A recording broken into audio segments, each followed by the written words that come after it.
ഇന്നത്തെ ഈ വീഡിയോയിലേക്ക് എല്ലാവരെയും ഏറ്റവും സ്നേഹത്തോടെ സ്വാഗതം ചെയ്യുന്നു.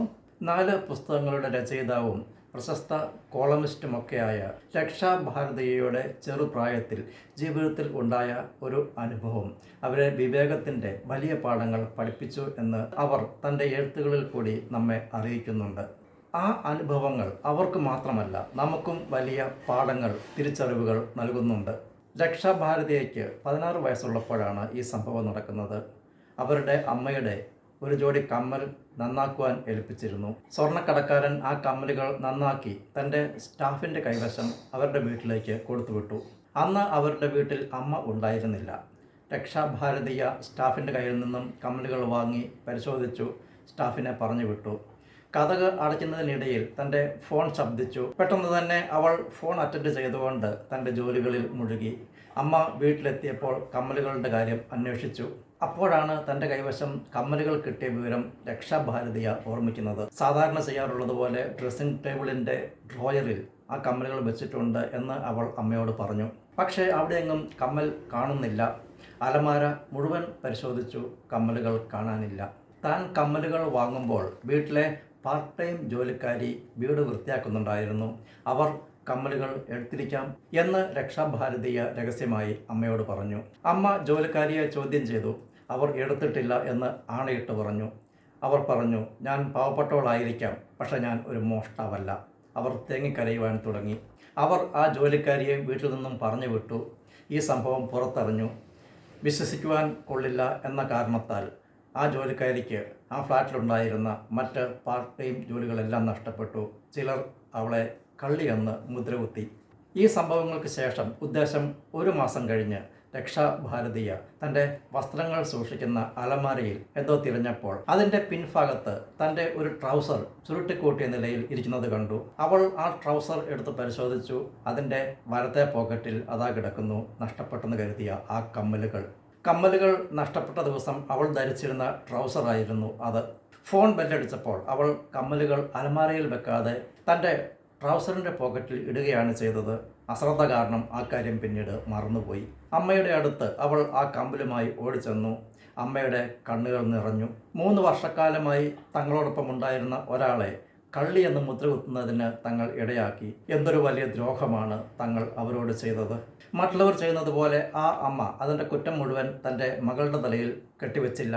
അവർ പറഞ്ഞു, എൻ്റെ ഭാഗത്തും തെറ്റുണ്ട്. നമുക്ക് നേരിട്ട് ചെന്ന് അവരെ കണ്ട് മാപ്പ് പറയണം. കോളനിയിൽ അവരുടെ വീട്ടിൽ അവർ എത്തിച്ചേർന്നു. പക്ഷേ അവരെ അവിടെ കാണുവാൻ സാധിച്ചില്ല. പണിക്ക് പോയിരിക്കുകയായിരുന്നു. അടുത്ത ദിവസം തങ്ങളെ ഒന്ന് കാണണം എന്ന് പറഞ്ഞേൽപ്പിച്ചിട്ട് രക്ഷാഭാരതിയും അമ്മയും തിരിച്ചു പോകുന്നു. അടുത്ത ദിവസം തന്നെ ആ ജോലിക്കാരി ഇവരുടെ വീട്ടിലെത്തിച്ചേർന്നു. അമ്മയും മകളും അവരോട് മാപ്പ് പറഞ്ഞു. ഇനിയും ജോലിക്ക് വരണം എന്ന് പറഞ്ഞു. അടുത്ത ദിവസം അവൾ ജോലിക്ക് വന്നു. പിന്നീട് ഒരിക്കലും ആ സംഭവത്തെക്കുറിച്ച് അവർ പരാമർശിച്ചു പോലുമില്ല. ചെറുപ്പകാലത്തെ തൻ്റെ അശ്രദ്ധയും വിവേകരഹിതമായ ആ പ്രവൃത്തിയും മൂലം താൻ ജീവിതത്തിൽ വിലയേറിയ കുറച്ച് പാഠങ്ങൾ പഠിച്ചു എന്ന് രക്ഷാഭാരതിയ വിവരിക്കുന്നുണ്ട്. ആ പാഠങ്ങൾ നാമും പഠിച്ചെടുക്കേണ്ടവയാണ്. 1, ആ അമ്മയ്ക്ക് വേണമെങ്കിൽ തെറ്റ് മുഴുവൻ തൻ്റെ മകളുടെ ഭാഗത്താണ് എന്ന് പറഞ്ഞ് സ്വന്തം ഉത്തരവാദിത്വത്തിൽ നിന്നും ഒഴിഞ്ഞു മാറാമായിരുന്നു. പക്ഷേ അവർ അത് ചെയ്തില്ല. ഓരോ കാര്യങ്ങളുടെയും ഉത്തരവാദിത്വം ഏറ്റെടുക്കേണ്ടത് എങ്ങനെയെന്ന് അവർ മകൾക്ക് പഠിപ്പിച്ചു കൊടുത്തു. നമ്മുടെ പ്രവർത്തന മേഖലകളിൽ വീഴ്ചകൾ ഉണ്ടാകുമ്പോൾ ഉത്തരവാദിത്തം മുഴുവൻ മറ്റുള്ളവരുടെ തലയിൽ പഴിചാരി ഒഴിവാകുവാൻ നമ്മിൽ പലരും ശ്രമിക്കാറുണ്ട്. അപ്രകാരം ചെയ്യുന്നത് തെറ്റുകൾ തിരുത്തുന്നതിനും കൂടുതൽ മെച്ചപ്പെടുന്നതിനുമുള്ള നമ്മുടെ അവസരങ്ങൾ ഇല്ലാതാക്കും. ഉത്തരവാദിത്തങ്ങൾ ഏറ്റെടുക്കുവാൻ ധൈര്യമുള്ളവരായിരിക്കുക. തെറ്റുകൾ, വീഴ്ചകൾ അംഗീകരിക്കുവാൻ മനസ്സ് കാണിക്കുക.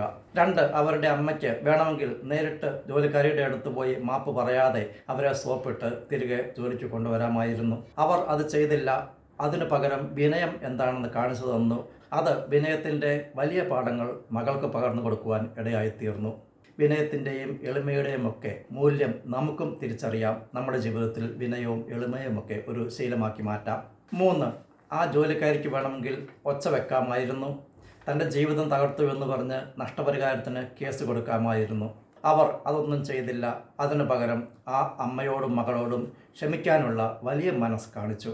അതിലൂടെ സംയമനവും ക്ഷമയും എന്താണ് എന്നുള്ള വലിയ പാഠം ആ മകൾ പഠിച്ചു. നമുക്കും ജീവിതത്തിൽ സംയമനവും ക്ഷമയുമൊക്കെ ഒരു ശീലമാക്കി മാറ്റാം എന്ന് കരുതി നമ്മെ ചൂഷണം ചെയ്യുവാൻ മറ്റുള്ളവരെ അനുവദിക്കേണ്ട ആവശ്യമൊന്നുമില്ലതാനും. വിട്ടുവീഴ്ച മനോഭാവവും മറ്റുള്ളവരുടെ ഭാഗത്തു നിന്ന് ചിന്തിക്കുന്ന എമ്പതി എന്ന ഒരു നല്ല കാര്യവും നമ്മുടെ ജീവിതത്തിൻ്റെ ഭാഗങ്ങളാക്കി മാറ്റാം. 4. അവർ ഒരു കാര്യം കൂടി പഠിച്ചു. കമ്മൽ ഇല്ലാത്ത ഒരാൾ അത് കാണുമ്പോൾ മോഷ്ടിക്കും എന്ന് ചിന്തിക്കുന്നത് അബദ്ധമാണ് എന്ന്. ദരിദ്രരാവുക എന്നാൽ മോശക്കാരാവുക എന്ന് അർത്ഥമില്ല എന്നും അവൾ പഠിച്ചു. തൻ്റെ മനസ്സിലാണ് ദാരിദ്ര്യമുള്ളത്, നല്ല ചിന്തകളുടെ ദാരിദ്ര്യം എന്നും അവർ തിരിച്ചറിഞ്ഞു. ഈ വിലയേറിയ ജീവിത പാഠങ്ങൾ നമുക്കും നമ്മുടെ ജീവിതത്തിൻ്റെ ഭാഗമാക്കി മാറ്റാം. വസ്തുതകൾ ശരിക്കും മനസ്സിലാക്കാതെ മറ്റു പലരും പറയുന്ന വാക്കുകൾ കേട്ടുകൊണ്ട് ആരെയെങ്കിലും തെറ്റിദ്ധരിക്കുന്ന, കുറ്റം വിധിക്കുന്ന ശീലം നമുക്ക് ഒഴിവാക്കാം. വസ്തുതകൾ ശരിക്കും മനസ്സിലാക്കി മറ്റുള്ളവരെ വിലയിരുത്തുവാൻ നാം ശ്രദ്ധിക്കേണ്ടതുണ്ട്.